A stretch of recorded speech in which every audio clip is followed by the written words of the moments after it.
September నెల 10వ తేదీ పునీత తొలంతేనో నికోలస్ గారి పండుగ.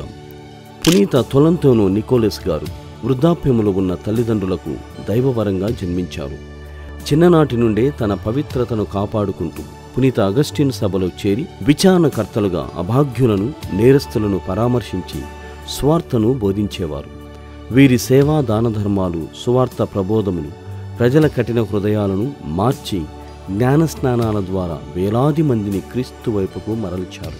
వీరు ఉత్తరించు స్థలములోని దిక్కులేని ఆత్మల నిత్య విశ్రాంతికై ప్రత్యేక ప్రార్థనలు చేస్తూ దివ్య పూజల ద్వారా రోజుకు ఎన్నెన్నో దిక్కులేని ఆత్మలు విమోచింపబడి మోక్షానికి చేరుకున్నట్లు దైవ దర్శనాలు పొందేవారు.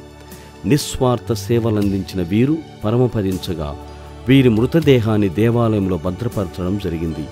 శ్రీసభకు ఏదైనా ఆపద, అనర్థము సంభవించబోయేటప్పుడు ఆ పరిశుద్ధిని హస్తాల నుండి రక్తం ధారగా స్రవిస్తూ ఉండడం విజ్ఞాన శాస్త్రానికి అంతుపట్టని గొప్ప అద్భుతం.